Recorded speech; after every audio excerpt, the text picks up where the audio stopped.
Good afternoon, everyone. My name is Dr. Miller, and the SCP we're going to be looking at today is SCP-7115. Object Class: Neutralized.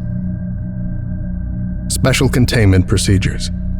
Paper records relating to SCP-7115 are currently stored in the Federal Bureau of Investigation's Unusual Incidents Unit Secure Archive. Physical remains relating to SCP-7115 are to be stored in a standard biological containment locker per the recommendation of the current HMCL supervisor of Site-187. SCP-7115 is presumed to have been neutralized. Despite this, sightings of SCP-7115-A or 7115-1 entities are to be treated as a high-priority threat. Description: SCP-7115 designates a series of anomalous phenomena which occurred in 1908 at the Molson & Company meatpacking plant, a subsection of the meatpacking district in Chicago. The source of said phenomena is believed to have been an entity designated SCP-7115-A, which at the time operated under the identity of Antanas Remus, a Lithuanian immigrant and employee of the Molson & Company plant. Addendum 7115-1. Background: Molson & Company, founded in 1863 and dissolved in 1909, was a pork farming and packing firm with its largest meatpacking plant located in Chicago's Union Stockyards. The company primarily farmed and slaughtered hogs, but also manufactured products such as soap from slaughterhouse byproducts, doing so in factories adjacent to its main plant. Prior to the occurrence of SCP-7115, the president of the company was Henry Hughes, or H.H. Molson. Following the publication of Upton Sinclair's 1906 novel, The Jungle, which sought to advocate for socialism by portraying the exploitation of immigrants by the Chicago meatpacking industry, and legislative action against the unsanitary nature of contemporary meatpacking. Molson grew concerned that negative publicity, legislative action, and unionization would affect his profits. To this end, Molson influenced Harold Leslie, the editor of the Chicago Daily Courier newspaper, to publish articles opposing reform in the meatpacking industry. This culminated in a letter from Molson to Leslie, undated but likely sent in August of 1908, suggesting that Leslie sent a reporter to the Molson plant disguised as an employee, much like Sinclair himself did in order to research the jungle, with the aim of producing a first-hand account of the meatpacking industry which would present the Molson Corporation positively and contradict Sinclair's book. Leslie recommended Sherman Hayes, a young reporter fluent in a number of the languages spoken by the immigrant workers, for the task. He was to lodge with Jelena and Thomas Petroulis, employees of Molson & Company who had previously spied on trade unionists on behalf of the corporation. Addendum 7115-2. Sherman Hayes' Journal. Hayes' stay at the plant from September to December of 1908 provides the clearest first-hand account of SCP-7115. Relevant excerpts from Hayes' notebook and journals are provided below. The pea house, or rather shack, is shared between them, and 3 ragged chickens which they feed on kitchen scraps. I bunk in the main room by the stove, under the story that I'm a distant cousin come here to work. They have given me their warmest blanket. I would more happily take it if they did not go on about how it was the best they had, how they were at the service of the Molson Corporation, and I, bowing and scraping like coolies. To do. Notes regarding work tomorrow. Street sketches of workers plus area. Though less than luxurious, the inhabitants have constructed a neighborhood brimming with rustic, peasant conviviality. Praying I will hear some news of Kozlowski here. A story that would make my fame, though God only knows if I will gain anything here except some exotic skin disease. Much to praise regarding plant design efficiency. Consult plans for clearer description when returning to office, and administration. I'm glad to hold a pen after hacking at pig carcasses for a day. Foreman was informed regarding my presence. Did not hound me too hard as he did other workers. Even so, I'm exhausted at working at half their pace. Even with a lighter workload, I'm exhausted. A thing I cannot find a kind of description of is the smell. Sweat and flesh piled on flesh and pig shit, and steam from boiling lard still clinging to my face. Hungry, too. So close to pound after pound of meat with nothing but thin soup for meals. Not that I would want pork, knowing how the meat practically steams in its own sweat and slime for hours. The socialistic voices of the press may argue for unionization and indolence, but the plant workers' actions demonstrate otherwise. Their industriousness is commendable. Twice in one day I saw workers cut themselves butchering the slaughtered pigs, yet grit their teeth manfully and go on working. Would that more in this country had their grit and sufferance. Strange things seen. One man, Nikolai, lost a finger to an errant cut. But a wizened worker, long prophet's beard, vaguely like Whitman, grasped the finger and rejoined it to the stump, leaving not even a scar. Some parlor trick, that. 2 workers, boys, were crushed under a section of the factory's roof which caved in this morning. From gossip, seems to have been an event which has occurred before. Pillars and supports widely known to be damaged. Previous deaths not reported in the courier as far as I know. Regrettably, not even factories as modern and well-regulated as the Molson plant are immune to accidents. Even in grief, workers have a rustic dignity working here, I witnessed. Jelena says their names were Tavas and Raitas, brothers. The old man is called Antanas, some sort of shaman or unofficial leader. Better English than all other workers, voiced like a preacher. He was consoling Tavis and Raitas' mother when Thomas and I arrived to work. Word amongst workers, as relayed by Thomas, the others do not speak in my presence, that we are to go to a meeting spot outside workers' shantytown tonight. Union meeting, perhaps? Must write down as proof it was all real. We met in the old man's house, bigger than the rest with a spread of their country's food laid out. Thomas and I arrived late, his wife tired.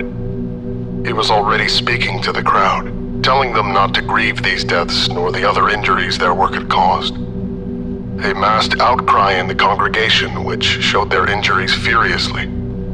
Stumps of hands, skin peeling from disease, children who were half bone. God, the stenches they shouted and raved. The old man quieted them. Grief is of no use, my friends. Tears will not feed or clothe us. Does your pain make you want death? I will show you how pain will save you. I thought he was a socialist and was busy thinking of words which would best ridicule his claims when he drew the boy's mother from the crowd. She was sobbing, her dress filthy from working in the fertilizer plant. He produced a knife, the long, lightly curved sort used to cut swine open. You were willing to bleed for Molson once. Now you will bleed for all of us. And with a slash, he cut her belly open, top to bottom, through the skirt. And as the crowd surged forward, and also back in horror, he reached in and parted the flesh. And out of the bleeding guts, pulled forth a writhing piglet. The crowd quieted as the woman sobbed quietly still. And he reached in, and this time a fat sow, squealing and thrashing. Trotters tangled in and kicking her intestines, was dragged out on the ground. Elizabeta, don't cry. You bled once for a rich man, now bleed for us all, painlessly. And let your blood bring life. And with those words we all fell to and slaughtered the pigs, as we had learned to do. The workmen are friendlier now, having seen me at that meeting. I was invited to sit with them. Even tried their lunch of black bread and cheese, and compared war stories of the abuse the foreman had made us suffer. They used to look at me with suspicion, and for a moment I rejoiced I was getting closer to these people. One even told me about how Kozowski and his anarchists were stockpiling dynamite in this shanty to play at being Gazalgas, clouting me around the head and laughing as if we had worked and shared jokes for decades. But I know the blood and guts business which earned me this acceptance. And the taste of raw pork is still slick on my tongue. The old man must know I do not belong. My face too clean-cut, and demeanor too inquisitive. What will I taste like? 2 men, who were friends of Thomas, volunteered to be cut open this time, saying it was better to die to feed their families than waste away. Those workers being rheumatic from working in the chilling rooms, shivering even when they stood by the old man's stove and declared their willingness. He charged them to bring a 3rd victim, and this night we gathered to see them kneel besides 2 others. One, the loathed foreman. The other, from what gossip in the room was saying, his son, both tied hand and foot. They jeered. I jeered with them, and cursed the man and his son too, and spat on the boy's face as we paraded him through the meeting room, and they were all cut open, and black-bristled hogs rose up out of their gashed open guts. We feasted on the meat, and the 4 of them, still living, crying and praying as their guts tangled down to their knees, were dragged away by some of the man's acolytes. Plans to do more. Others offered themselves as sacrifices, making plans to hunt down others. Strangers and beggars. Not even the staff at the plant to be brought as part of the feast. The scream of the boy as a hog, twice his size, reared its head from his stomach and ripped the boy's flank apart with its tusks. Something had gnawed up the peased chickens.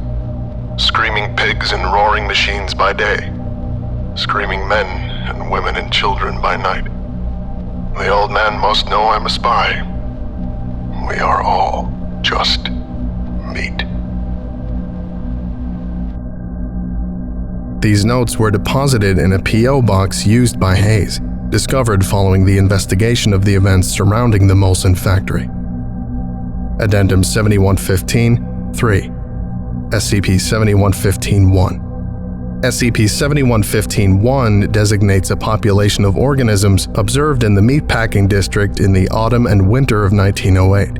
Contemporary autopsies indicate that recovered corpses were humanoid, but exhibited haphazard and asymmetrical mutations, rendering them superficially porcine in appearance. While SCP-7115-1 varied visually, all specimens possessed thickened epidermises covered in bristles, elongated faces terminating in boar-like snouts, and teeth elongated into multiple sets of tusks. Genetic testing of recovered skeletal material indicate that SCP-7115-1 shared genetic material with baseline Homo sapiens, with traces of Sus domesticus, Sus scrofa, and Metridio coeris.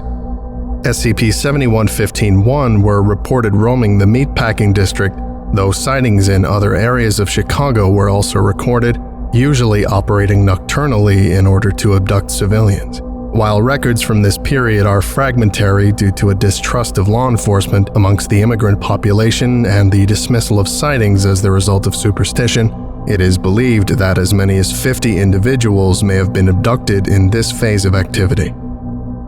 Addendum 7115-4 Interview 2807-1909 On 15/12/1908, the Irregular Threats Unit of the Bureau of Investigation was notified of a horde of pigs and pigmen rampaging in Chicago's meatpacking district.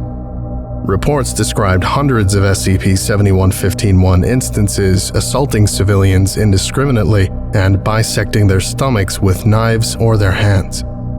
A combination of non-anomalous swine and SCP-7115-1 instances would then proceed to emerge from the stomachs of the victims. It is estimated that more than 200 individuals died in this phase of activity. Due to the lack of manpower and organization of the then fledgling bureau, attempts to liaise with the Chicago police force were haphazard. Ultimately, the impact of the Bureau and law enforcement on containing the anomaly was minimal, as all SCP-7115-1 entities and anomalously produced swine ceased life function in the morning of 17/12/1908, following the collapse of a section of the roof of the Molson & Company meatpacking plant. The clearest first-hand report of why this anomalous phenomenon ceased was provided by Jelena Petroulis, who was found unconscious and severely injured in the ruined Molson factory and taken into the Bureau's custody. Following a lengthy recovery, she was permitted to give her testimony in Lithuanian, which was recorded and translated. Her testimony is excerpted below. The company told us to give the boy, the journalist, a place in our house, or they would make public the fact that we had informed on Jack Zemer and Kintatus. With that hanging over our heads, we were hardly concerned with what Antonos was doing. The old man did odd jobs around the factory.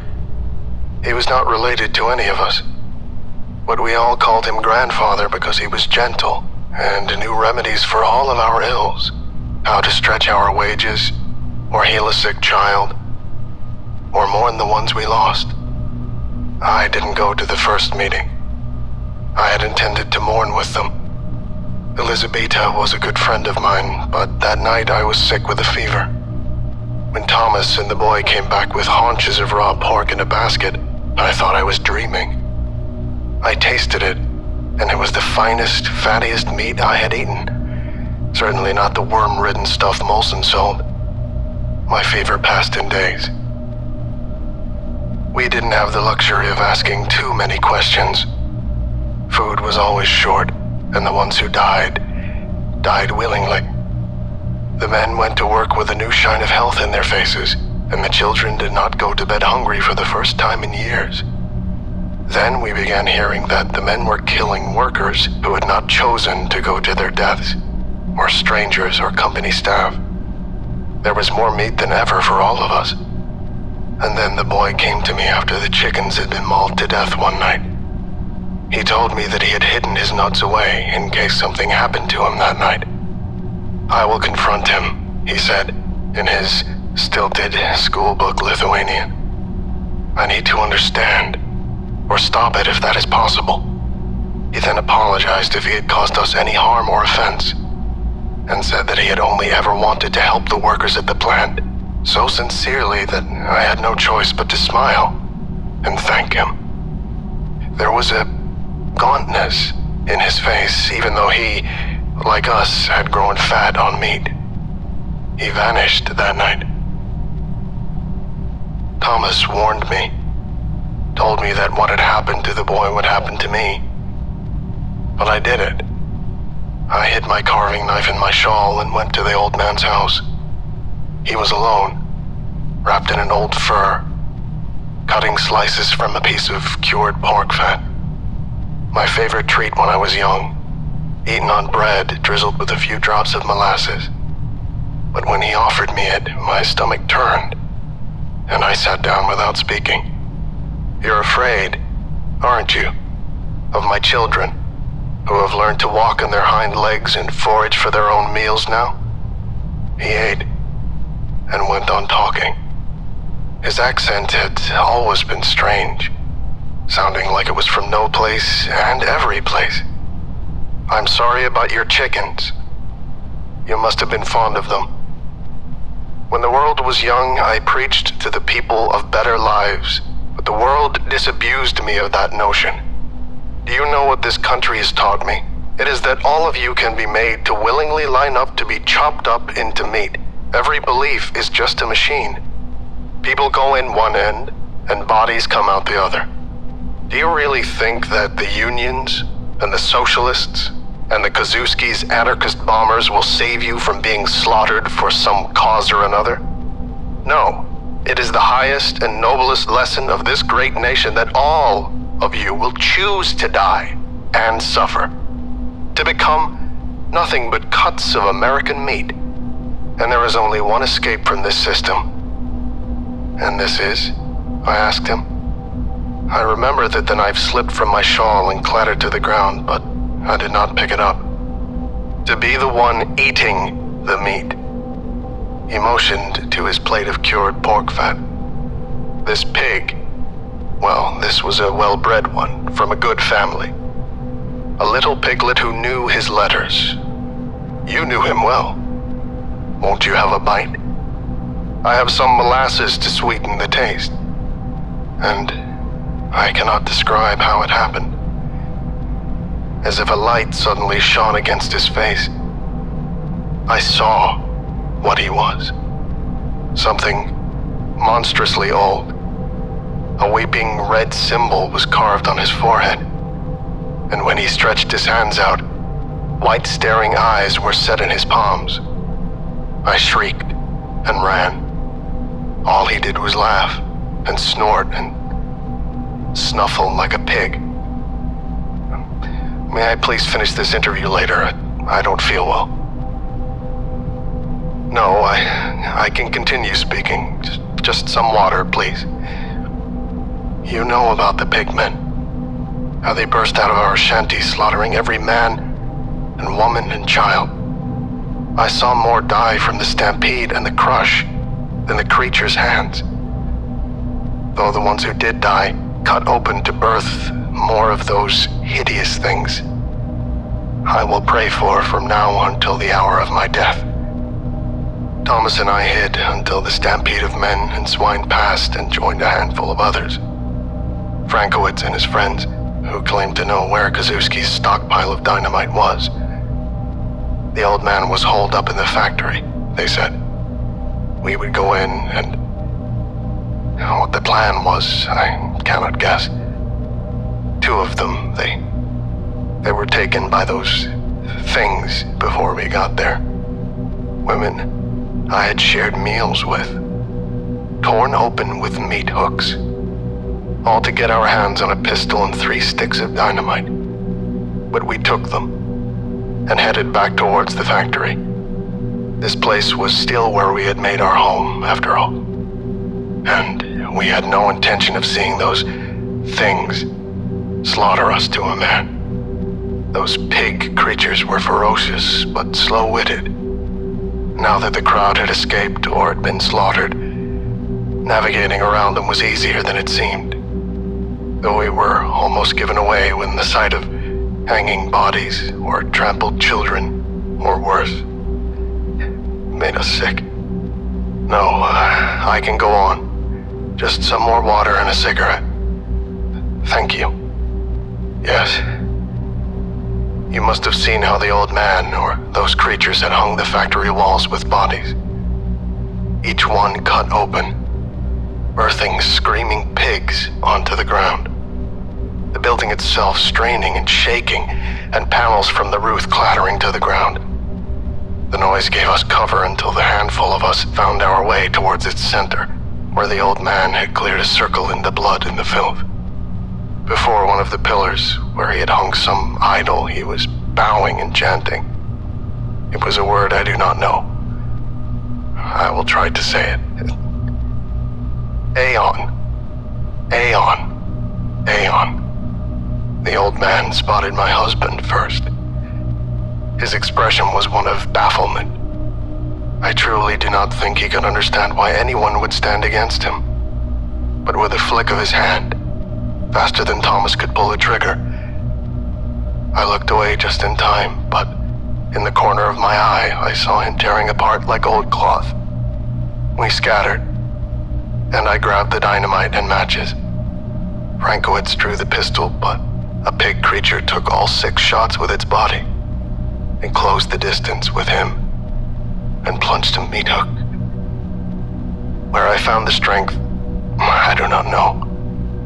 But I lit a match and touched it to the dynamite and tossed it. It landed by the pillar some distance from him, and he only laughed. Nothing but meat, I remember him saying as he pointed his hand towards me. And then the dynamite exploded, and the pillar twisted at its base, and the roof tore and buckled, and I brought the entire fucking ceiling of the factory down on that creature's head.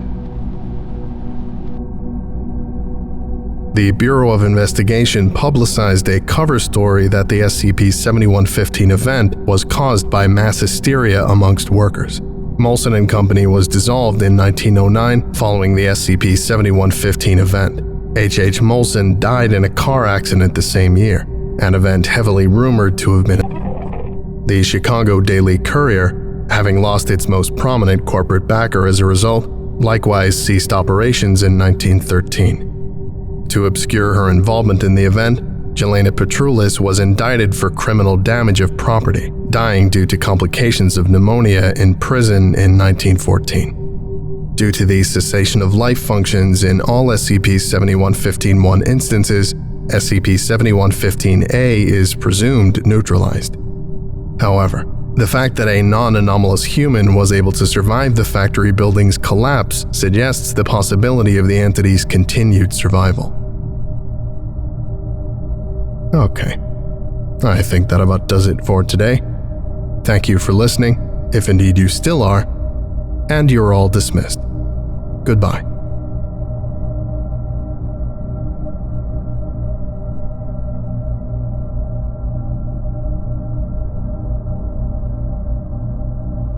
I would like to give a special thank you to Zargaran, Big Sip, Oh Crap Guy, The Morrigan, James Saba, Irish Wristwatch, Lost Boy, Signar, Your Local Foundation Agent, Zazapan, Worthy Fire, Dr. Wolf 13, Cupster, Dean Dingus, That Loser, Cassadia Cams, Braided Peach, James Wright, Rowan O'Brien, Cakeknack, Grimnir, Extra Moments 123, and Swift Raw. If you would like a special thank you at the end of each of my videos, and some other cool stuff as well, visit patreon.com/TheVolgun. Thank you.